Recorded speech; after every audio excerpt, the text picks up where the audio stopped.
What's up, guys? Welcome back to the channel. Today we're going to be talking about the build I just done on the Hyperlite Floss 2. Go over what I've got on it, how I've got it set up here, and the overall my overall opinion of how well it's made and how good it looks and so forth. So we're going to start off. This is the 5-inch Hyperlite Floss 2 frame by Pyro Drone. This was purchased, my wife bought me this frame for my birthday, April 1st of this year, and I decided I wanted to do a build on it, so that's what I've done. I wanted to do a super light, although it didn't turn out quite as light as I wanted it to, because I changed these wires to blue, and when I ordered the wire, I ordered quite a bit heavier gauge than what came on it. But all in all, I'm happy with how it turned out. I went with the blue and black theme. These are Doll Cyclones, or Dow 5046s. Set of these on here, paired with the MT2204 2300 kV Emax solid black motors. Those are all black. They came with the spinner nuts, obviously. The clockwise and the counterclockwise came with silver. Up front here, I've got the Foxeer Aero Micro V2. This is the this guy right here. This is a 650 TVL micro camera, and it will take 5 to 40 direct volts. I have this wired to a 5-volt pad on the board because of voltage drops and stuff due to throttle punches. I wanted a nice solid 5 volts to power it with. I've got the DroneRacingParts.com F4 all-in-one board. It's your OSB, your flight controller, ESCs, all in one board. I like it, but there are things that I do not like about it.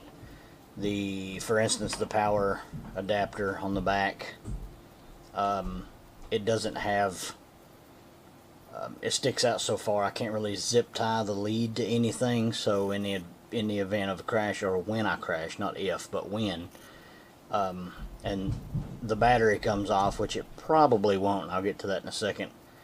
But all of the force is going to be on the connector on this board. And for that reason, I really don't like the power plug sticking so far out.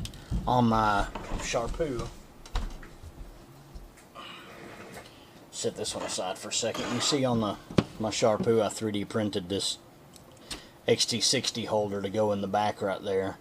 And even if it wasn't, before I 3D printed this piece, I had the lead zip tied by these holes right here to keep slack in between the zip tie and the board, so in the event of a crash it didn't snatch the plug and pull on the board. So this was actually my first major build. I may do a video on this one later. But back to this one. The reason I say this, the battery probably will not come off this. I get the quad box. I got it for March and I got it for April. April's box included an grip from Tommy from Rotor Ride, and that's what this is. I have the grip on here, and I'm going to show you. I'm going to take that off. This is one of my 4S's that I run, the Tattoo R line, 1395C, and when you stick this guy on here, that is not coming off. You're not going to sling that battery off, especially when you have a rubberized battery strap on it.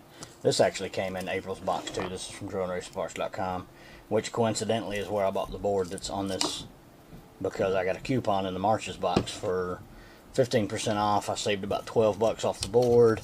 Ended up being about 60 bucks free shipping. But that pad is in here too. Was in the April's box. And all you have to do to keep this nice and sticky is just keep it wiped off with a damp cloth, lint free. I'm running the I got the Tramp HV in here. This was the VTX that was in March's quad box. So it is TNR compatible. I don't have the wand for it. My brother-in-law actually has the wand, but I don't, so I didn't put the TNR module on it. It's not mounted on it. It can be put on it anytime, but it's not on there. I've got that paired to this. I 3D printed this little guy right here, this SMA holder, and I put a 90-degree SMA connector on it. When you get the Tramp, it comes with a straight SMA connector, and I ordered these guys right here. I ordered 2 of these off Amazon. I'll show you the one it comes with. The one it comes with on the Tramp is a straight one with a UFL connector.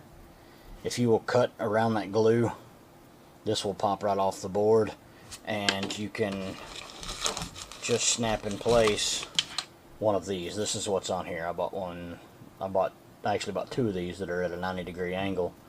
So I have these on my VTX, and you can see that runs out of the side over into the board. The board is actually on top. This Pyro drone comes with a little spacer plate that goes on top of your fly controller. You can put your receiver underneath and your VTX on top, which is really nice because it cleans up the build. That was one of the things I wasn't really impressed with on the Sharpoo. I mean, I love my Sharpoo, don't get me wrong, but it is so tight on space in there that everything has to be just so for it to work. Speaking of everything being just so, this lead is going to have to be shortened because no matter where I run it, it's almost always in striking distance of the prop. So I 3D printed that guy. I worked on some other designs like this one. I had that one in there and had the antenna coming out of the back, but again, it was in striking distance of the props. So I went to this one. I had 2 of them. I don't know where the other one is. I'm sure this will break. I have no doubt this will break, but I would rather this be my weak link than the top of my $20 antenna. So there's that. This is actually the sticker that came on the board.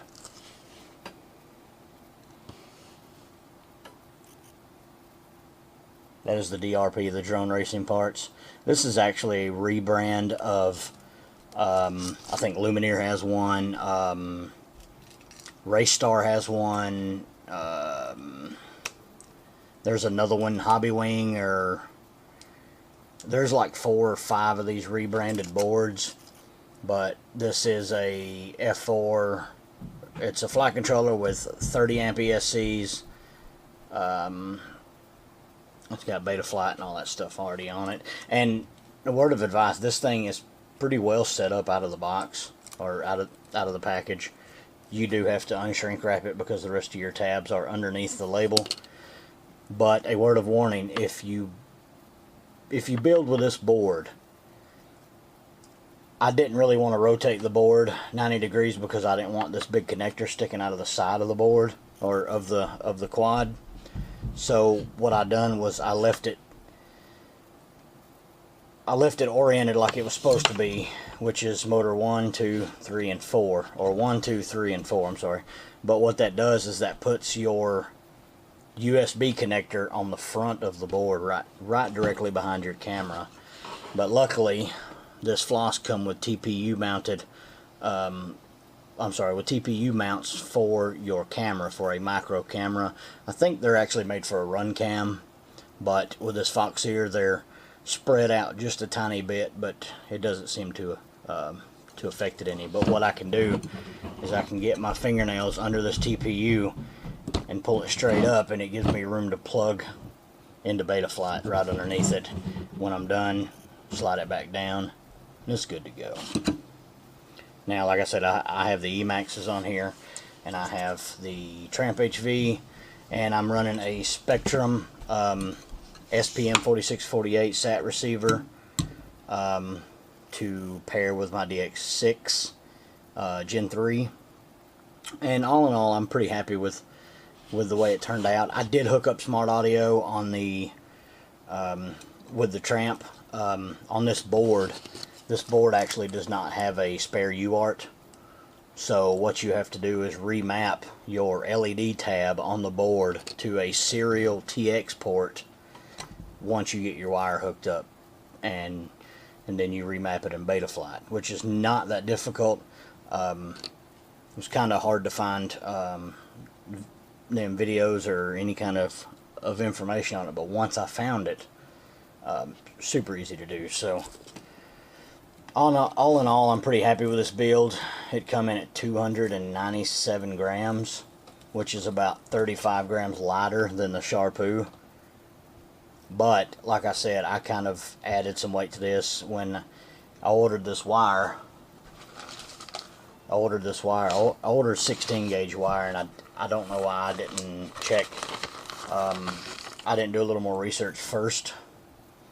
I ordered 10 foot of the silicone 16 gauge, and what was actually on the motors is 20 gauge. I think it's 20.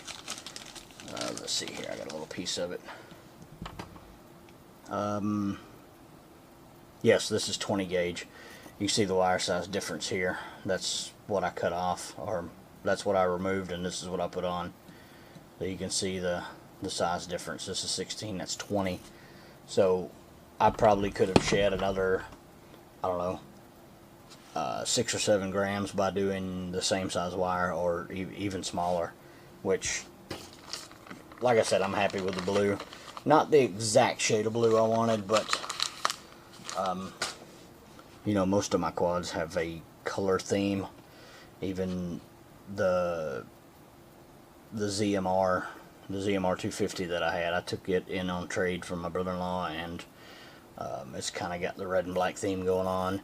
Originally the Sharpoo had pink props on it, and I think the pink went very well with the 7-color Freight motors, but I was originally going to go all black with this, but the standoffs were blue, and the 3D printed pieces that came in the kit were blue, and I didn't really want to re-3D print these in black just so I could go black, so I done blue and black on it.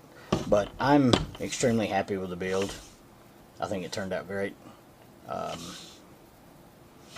And all the hardware is blue. The nuts on top of these bolts here and under the standoffs on the front are blue. The ones on the back are blue. I ordered these little footsies. That's what Stingy calls them, footsies. And I couldn't actually put a whole one on here, so I had to cut one in. Well, I cut 2 in half and put one here and half of one of the others in the back because of all these bolts and how small this plate is. I originally had my UFL connector in this hole on the side, or I'm sorry, my SMA connector in this hole on the side, which put the bottom part of that, of this part of the connector, that was actually the lowest part on the quad. And I put these on here so I wouldn't have to land on that brass connector. But the reason I moved it here is because when you put an antenna this short here, just the very top of that, and I know this is the important bit, you know, right here. I know this is the important part of the of your antenna, but this was the only piece that was above the battery. And the first flight I done, I don't know if you can tell in the video that I uploaded yesterday of the maiden of it, but one of the other flights I almost completely lost video signal. I don't know. Now, I'm not very familiar with the Tramp, but I'm pretty sure it's possible I was on the wrong channel on my goggles. But I done a throttle punch and almost completely lost signal once it got up. When the antenna was here, I turned away from me like this, putting the antenna over here, and me being on this side, and I started getting really bad breakup. It's possible it's because it was only running at 25 milliwatts, but with my smart audio I can adjust this from 25 to, I want to say it's 25, 100, 200, 400, and 600. You can adjust the milliwatts on your VTX. It might be because I was only running 25 milliwatts, but I don't know. So but I have my OSD hooked up and smart audio, and I've got the voltage sensor wire from the camera running straight to VBAT power, and surprisingly everything just worked. When I plugged it into Betaflight, everything was kind of already set up, which was nice. The only experience I've had before is the Lux V2 that is on the Sharpoo. Was a nightmare for me to program, and I don't know why. More than likely it's because I wasn't very experienced, and I'm still not very experienced at putting these things together. Or I can build them, it's doing all the programming stuff that sometimes I have an issue with. So, but all in all, this worked out pretty good. Like all of my builds, my antennas are in a piece of blue tube. I actually just found this coincidentally the other day, right before I started the build. An old RC car tube. I cut 2 pieces, put the antennas in them, and taped them to the back of the rear arms. So in the event that I go through a tree backwards and it hits there, it's not going to cut my antenna off. Which I had happen when I first built my Sharpoo, like maybe the 2nd or 3rd flight I done with it. I had the antennas on top sticking up. They were heat shrunk, and one of the zip ties broke from the frame and it got tangled in the prop, and I cut the end of the antenna off, and I didn't notice it until after I landed. I heard something in midair, but I didn't realize I didn't actually realize what it was until after I'd landed. So this is the build of the Pyro Drone Hyperlite Floss 2. You can check out Kebab FPV's videos on this. He's the original designer of this. I don't know what version this is, because his original version only had 3 uprights, had 2 in the front and 1 in the back in the middle, and that's been revised because it created a weak point on the bottom plate on the back, with no standoff being there, and actually tying the lower part into the upper part by these 2 points. So check out Kebab FPV video on it. Like I said, this is the 5-inch version. It comes in 5, 5.5, and 6. Supposedly replacement arms are like dirt cheap for this thing. So when I crash, if it breaks, hopefully I can replace stuff pretty easy. So anyway, that's going to do it for this video. You guys give me a thumbs up. Don't forget to hit the subscribe button down in bottom right corner, and as always, thanks for watching.